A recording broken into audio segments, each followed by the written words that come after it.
I mean, surprising robot in the background. I guess I at least appreciate that I guess they evacuated literally everybody that they could, considering the lack of dead bodies anywhere. Hey everybody, welcome back to another Stoneface Reactions. I'm Theta, and we are back with another episode of Apocalypse Hotel. We of course have a board. Here is that board. The board changelog to be pretty quick here. I added the Procyon family, Bumbuko, Fuguri, Mami, another show with Mami. Sorry, we literally recorded this back to back with Madoka Magica, which had a character named Mami, Mujina, and Ponko. Of course, as I said before, most of the characters will always tie in with our assistant manager. In this case, I've tied her to the family line it is, and then I added Ponko to said family line because, sorry, let me not reiterate, I am just screwing up every sentence. Let me start over. I have set up the Tanuki family in their own family line. Then I connected that family line to our assistant manager to represent their relationship to the hotel. Then I took Punko and added her to the hotel family line because she is now apparently working at the hotel. So technically, Punko is our only character tied to both. I guess technically I could have done the ECR robot, but he's not working at the hotel. He is just hanging around, baby, as he says. All right. But I come with notes. Interesting note, this show is apparently only going to have 8 episodes. Sad on one hand, because I'm rather enjoying the story. On the other hand, I'm happy to know that they had a very specific story that they wanted to tell and knew exactly how long that they needed to tell it in. This isn't an 8-episode anime that got forced to be 12 episodes to fit a broadcasting schedule and is going to be hurt by that. So long as it lives up to that expectation, I can handle it being a shorter show. So, it's been 50 years since our traveler alien came by and they never returned. As I said before, aliens are alien. I don't think that reflects poorly on the hotel itself. We have no idea what that alien's culture was like or their expectations for service, let alone living arrangements might be. More than that, what their life expectancy might be. It could be near immortal, in which case 50 years for it could be the same as Firen from that show of the same name. It just hasn't popped back in yet. Or, this could have been its last visit anywhere and it flew off to die. Maybe the vial is its seed, waiting to be planted and recreate a new one of it. It's an alien. We don't know. Yachio's been digging the hot spring pipe for 50 years with no luck. No wonder Drillerbot died out there. I wonder if the survey team for the hotel did a rush job. Considering the global crisis, I wouldn't exactly blame them for it. At the same time, it could also indicate a more meta message of rushing the work, considering the undersea evacuation sites have gone dark, and we haven't heard from the space evacuations beyond what we learn about that one ship this episode. If they were all rush jobs, well, I wonder why Earth is considered a backwater. Also, who labeled it as such? Remember that those people shit their own planet to death. So, arguably, not much better off than Earth is. At least Earth is only filled with ruins. You can repurpose it, ruins. What are you gonna do with a planet filled with shit? Never mind. At various points in human history, animal shit has been extremely valuable. Almost fought a war over an island covered in guano. Bat shit. Either way, certainly a case of the pot calling the kettle black. Don't take this as offensive, as I'm only asking in context of the show. Is raccoon a delicacy in Japan? When the Tanukians get discovered, the dad's first reaction is, don't make hot pot out of us. His only exposure to humans is by reading what the dead ones left behind, implying that he's either just broad stroking the fact that we eat meat from animals, or is very specifically calling out a meal he read about. That, or it's the horror I mentioned that this hotel has been serving meals with meat in them to an empty hotel for nearly 150 years, implying they've been hunting down and serving up animals that they've killed. They say Earth was always their destination.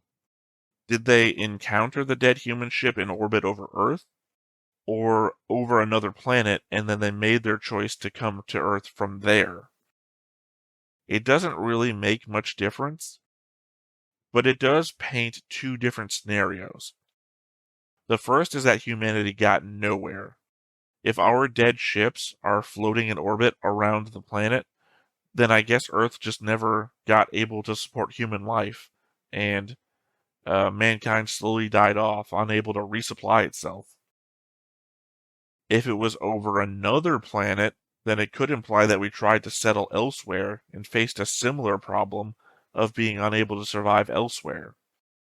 Either way, the glass half full side of things is that it was only one ship, and that they encountered. Sorry, there's only one ship that they encountered, and we saw a fleet of them launching in episode 1. I mean, you could read into why a fleet of humans would just let a ship float around with dead people uncollected and put to rest, as it implies so many other things. But that would all just be speculation until we got more details. Granted, this could be the end-all be-all, right? Not a note that I've written down, I'm just thinking out loud now. The fact that we saw all the ECR robots just falling apart and dying, and this is our last one here, to imply then that if you imply what happened to the ECR robots to what happened to all the Earth ships, that one for one, at best, one remaining Earth ship flying around out there, I guess that could be how the show ends, right? Literally, I don't know. If maybe there's too on the nose. Literally, one ship re-lands on the planet, and out comes Adam, and then Eve. Or let's reverse it. Eve comes out first, and then Adam behind her. So day 55,278 is about halfway through year 151. Still surprising that they've got enough paper for 151 years worth of daily reports. Much like the meat, I have to assume that they're making their own paper.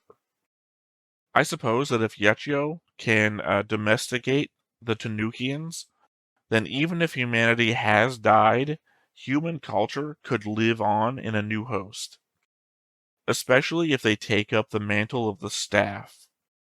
Like, it would be super melancholy of an ending, but I could see this show going the route of all the robots shutting down and the Tanukians continuing to care for the hotel and repopulating the Earth for themselves.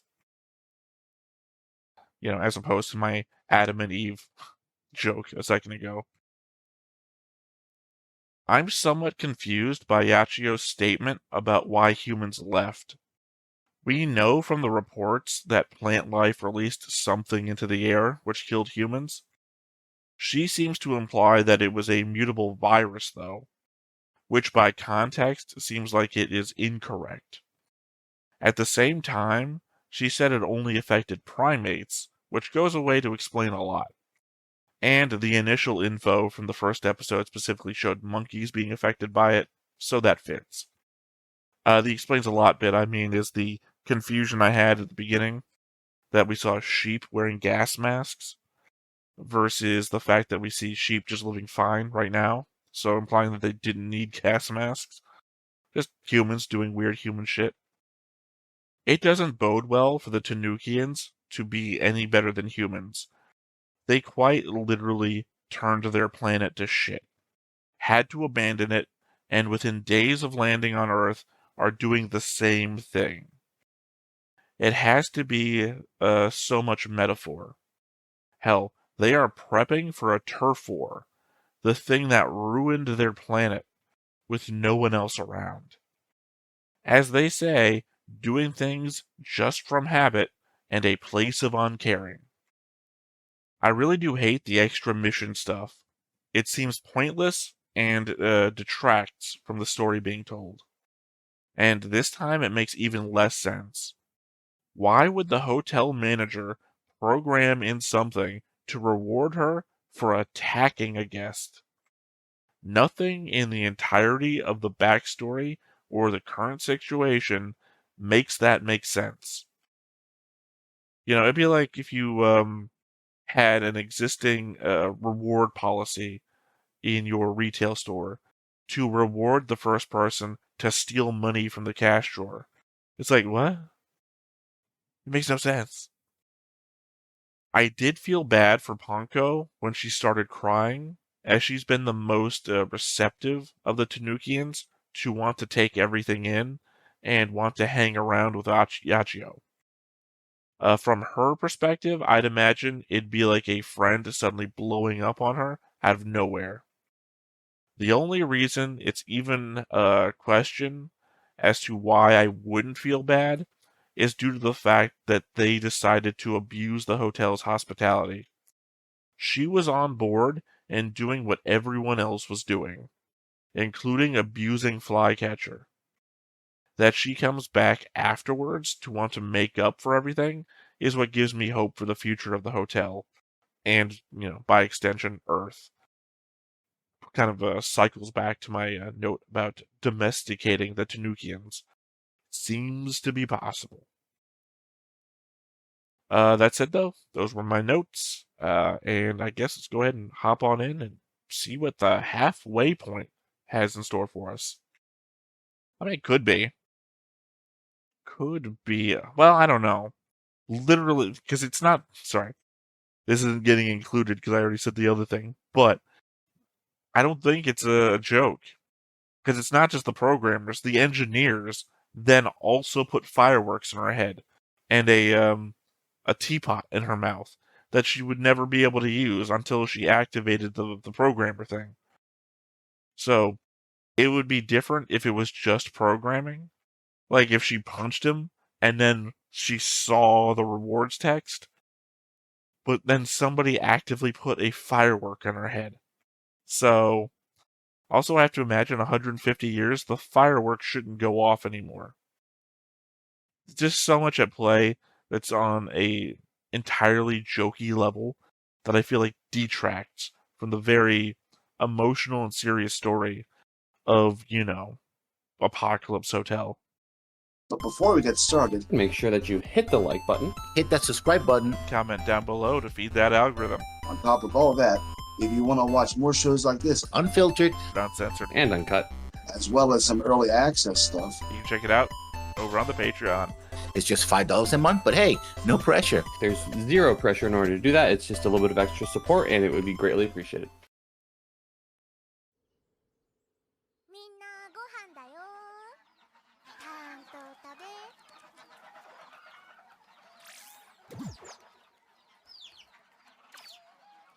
Did we just skip an egg, or did that fly out from in between the chickens? ポンコさんの本日の就業時間は終了です。お疲れ様でした。もうそんな時間？あ、ほら、鳥姫にも食べさせてあげて。名前があるんですか？うん、ももでしょ。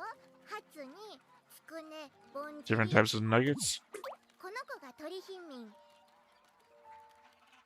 I just ways to cook chicken. どうせ食べるんだし、名前つけなくていいか。I don't know if that's...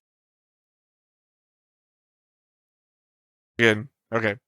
my entire thought process about, are the robots hunting, cooking the animals in the area?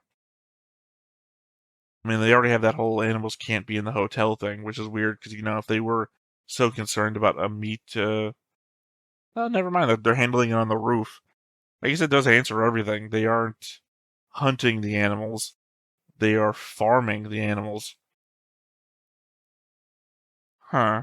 I guess the message here. Sorry, I know my brain just jumps from one thing to the other, and sometimes it doesn't finish a thought. The thing that I'm thinking about is the element of they're introducing the concept to the robots. One of like naming things. The robots are having their first, well, secondary, I guess, because they encountered humans before. Secondary exposure to what it is to be alive. But, there's also that like melancholy aspect of what does it matter? They're going to die anyway. Which I don't know is a thought process Yachio has even had before. Maybe. Episode 1, she does regard all of her dead compatriots.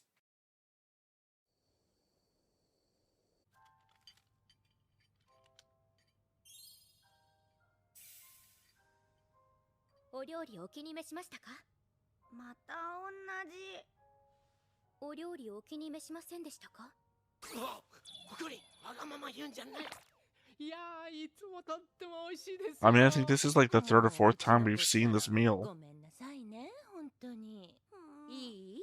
八千代さんたちは私たちが前に美味しいと言ったからこうして何度も何度も恥ずかしげもなく同じ料理を出してくれてるのよ。Yeah, that's what I said. It's the same meal every time.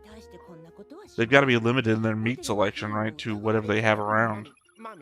八千代さんは私たちのためにあえて恥ずかしい気持ちになってくれてるの。This manipulative bitch. ホテル M なの。 私です今言ったのは私殴るなら私をお父さんよっぽどのことじゃないと八千代ちゃんパンチしないよ、ほらふぐり調理ちゃんがせっかく作ってくれたんだよ。そうだよふぐり。 I mean, I already read the whole menu thing before, where they advertise like foods across the world and even time. 新しいメニューですか。母さん血圧上がっちゃうよ。 問題は味ではなく提供できるメニューの種類です。 Yep, exactly what I said. そうですね。メニューを増やすにしてもどれも食材や調味料が足りません。諦めてはダメです。ちゃんと満足していただかなければ。 I mean, they've been shown that the robots have their own sense of creativity. So again, it's not impossible for them to come up with new things on their own. それでは各担当から報告をお願いします。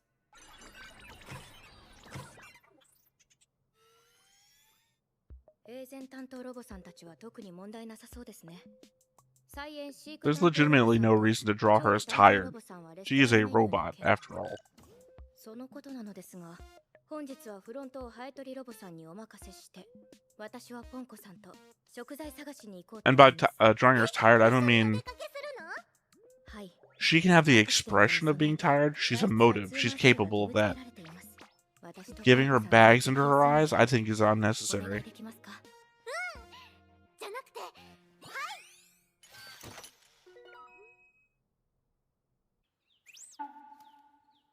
Actually, it would be a shame if somebody new came by because Flycatcher can't talk. 今日はこれを使ってお魚をたくさん取りましょう。やっぱりシースーじゃん。シャリに乗ればシースーじゃん。これ何？釣り竿といってお魚を取る際に使います。 I think it's also kind of hilarious that the episode that I said, oh, this proves that they're not hunting animals, is the episode where they go out to hunt animals.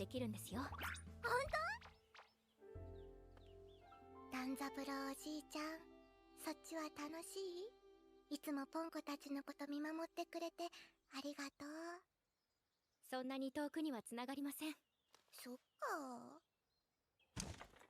Again, she's a surprisingly touching character. ちおちゃん、目の下すごいクマ。野良タヌキみたい。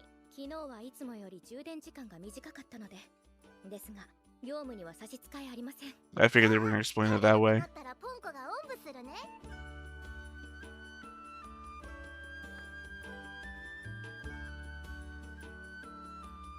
I mean, it's surprising a robot in the background.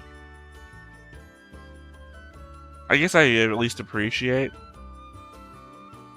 that I guess they evacuated literally everybody that they could, considering the lack of dead bodies anywhere. ありゃー、砂漠地帯がこんなに。マップ情報を更新します。 Well, that's new お too. やつ持ってくればよかったな。 I didn't know Japan would have that problem. I guess, to be fair, that happens in Tsubaki Bisco as well. 用意しているので安心してください。 The desert spreads across Japan. 出た。これなんだっけ。ラクダですね。ラクダ、ウケる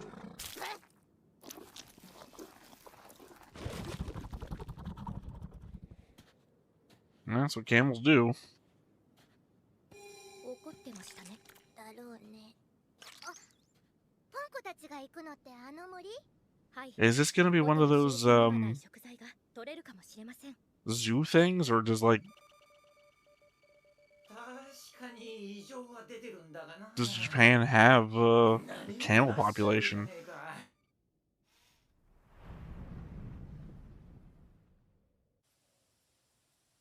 Cool, we got sandworms. やちおちゃん、やちおちゃん。これ餌にしようよ。それはお客様からの贈り物です。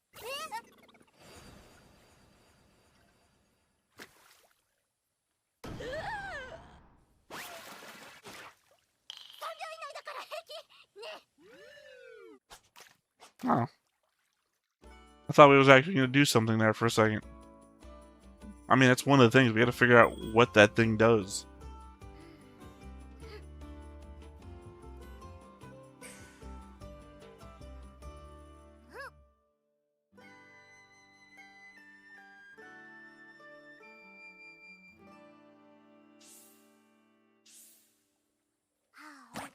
I guess to be fair, fish would be a lot less hesitant. ポンコさん、初めてなのにお上手ですね。 Not something they experience a lot anymore now. It's been 150 years since anyone's fished. 一緒に来て正解でした。この分だと他にもいろんな食材が手に入るかもしれません。美味しいメニューができるといいね。はい。皆さんに喜んでいただけるものを作りたいです。お腹もポンポンになったし、他の食材も探しに行こう。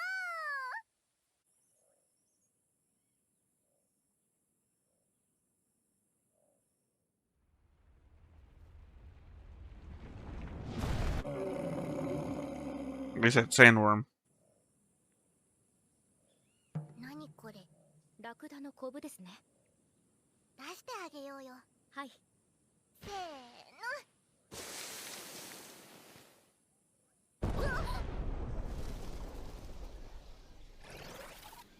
What could it be, though?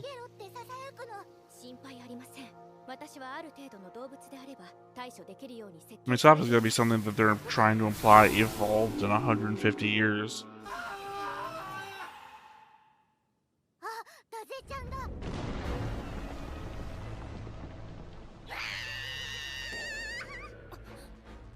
ポンコさん。走れ！ローン！ Yeah, there goes all the fish.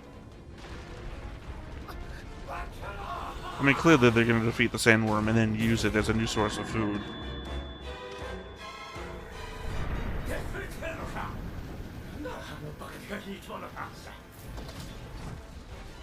No, she got the fish.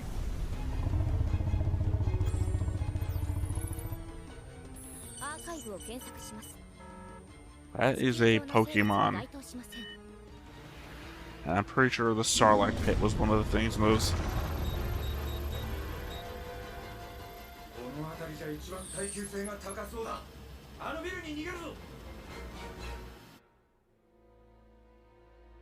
I was almost going to hope it was going to be another building filled with robots. 大丈夫ですか、ポンコさん。もういない？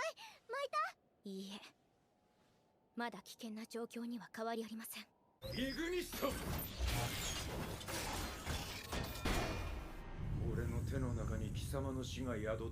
I'm gonna feel like the joke has to be. Never mind, I was instantly wrong.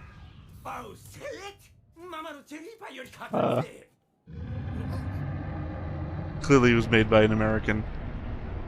I was gonna say I think the joke has to be that his gun doesn't work, but then he instantly fired it. ヌデルも腹ペコなんだ。ヌデル？うん。あれはどう見てもヌデルメリサスコロペンドラだよ。地球にもいたんだね。ポンコさんご存知なんですね。名前くらいしか知らないけどね。ヌデルが繁殖した星は大抵滅んじゃうから。Is it gonna be that this thing is the source of the thing that killed all humanity? ヌデルめ、ビルごと俺らを食らうつもりだぜ。嘘、なんとか逃げられない？今日は助かっても、あれを放置したらそのうち地球環境に影響が出ちまうぜ。I mean, Earth's environment's kind of destroyed. That's why humanity couldn't come back. なんとしてもここで仕留めなければいけません。狩りは生存の基本だからね。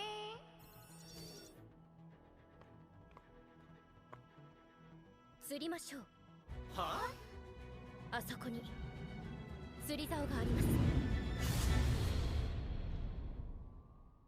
I certainly did not expect from Apocalypse Hotel to get a battle episode. It does very much feel like it's outside the wheelhouse of emotional stuff that I had planned to get.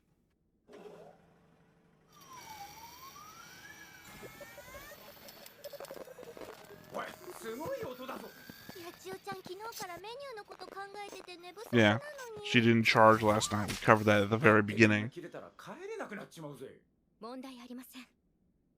嫌だよ。絶対一緒に帰ろうよ。ですが。しゃあねえな。出会って4秒で合体かよ。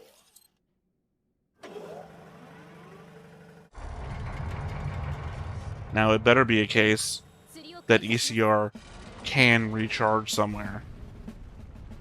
Because if we lose ECR because he like sacrificed himself as a battery for this, I'm gonna be very disappointed.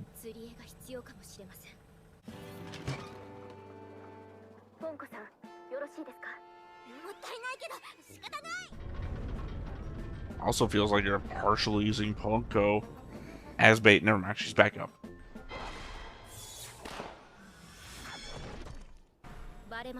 So it's a tremor. Sorry, graboid. Graboids are from tremors. そうだよ。大丈夫です。ポンコさんにはクレーンの操作をお願い。お願いしま。セーブモードに入ります。Yeah, you can't act as bait if you're like powered down. おびき寄せたところをあのフックで釣ります。おかえり。今日のお前じゃ絶対無理だぜ。たとえ無理でもやるしかありま。やるしかありま。またセーブ入っちまった。I guess that's a position where she can keep her balance. So I don't understand any other reason to why to take that position as power saving mode.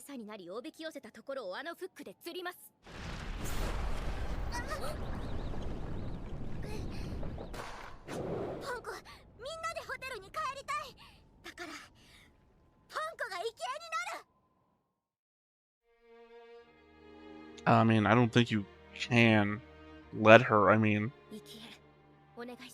you can't. Even though she works at the hotel, she's also technically a guest. You can't let a guest risk themselves for the hotel.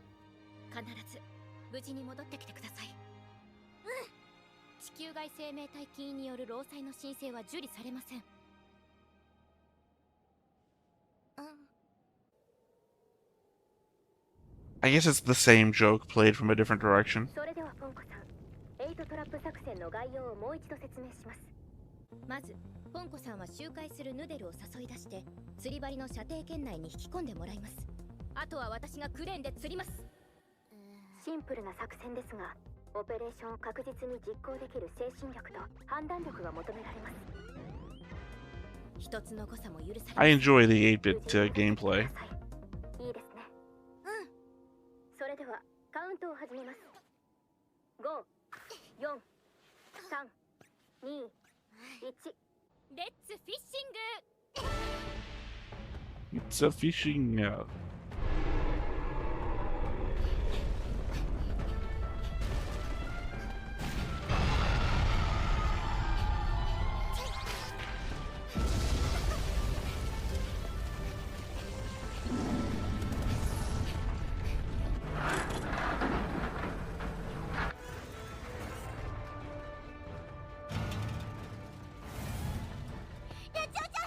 I guess I'm still just kind of wondering what purpose this serves to the story as a whole.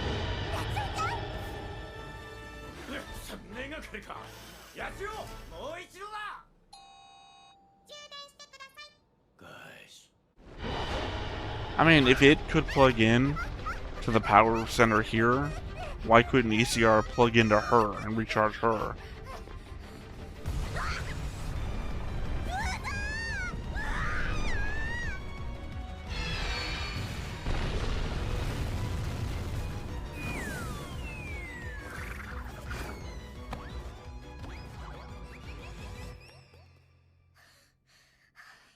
It is one benefit that Tanukians have.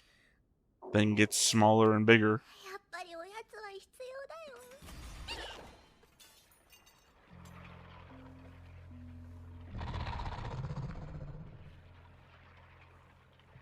I guess that's the joke of the episode. It's a graboid.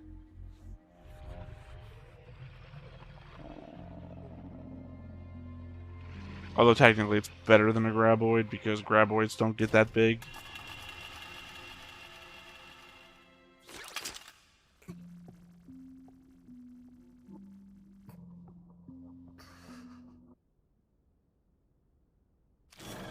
I would say technically it has eyes.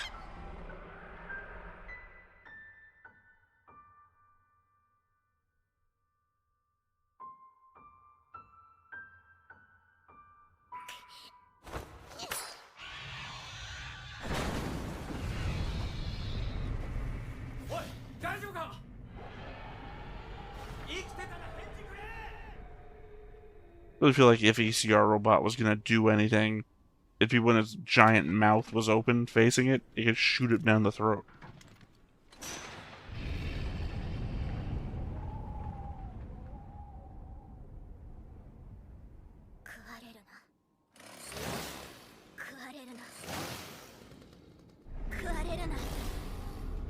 Sorry, having just watched recently Doomslayer versus Master Chief. Already kind of got my fill on chainsaws.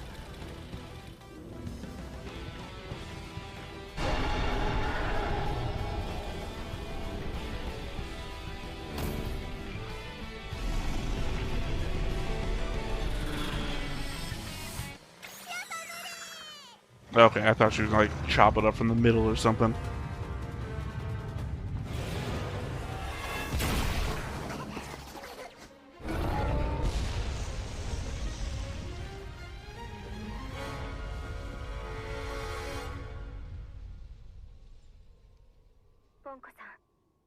And now we harvest it. And then the family eats whatever meal they make from it, and Pocono knows where it comes from, doesn't eat it at all, right? Is that going to be the joke? 次回からおやつは500キロワットまで持ち込み可能とします。ポンコさん、お帰りなさい。ただいま。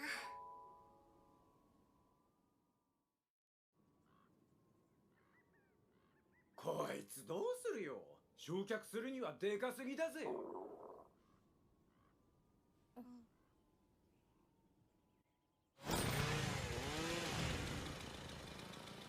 お前の名はヌデルンロンだ。うわー、何これ、見たことないご飯だ。本当に。 Even though it seems to be an extraterrestrial alien, implying that you don't typically eat it. ここザギンではね、目の前の命をいただくことに感謝と敬意を込めて前足をこうやっていただきます。 Of course, Tanukians, 4 legs. Got it. いただきます。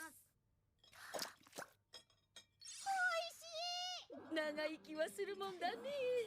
まゆなんかもう脱ぎたくなっちゃう。想像をはるかに超える味。これひょっとして銀河一、いや油がくどくて最高だね。これなら僕茶釜いっぱい食べられるよ。お酒が進むわ。エクストラミッション、ミミズでハンバーグを作ろうと See, how would the fucking programmers even know to program that in? ご満足いただけてよかったです。ごちそうさまでした。I don't know. I don't like it. I don't like the bonus み shit. んなご飯だよ。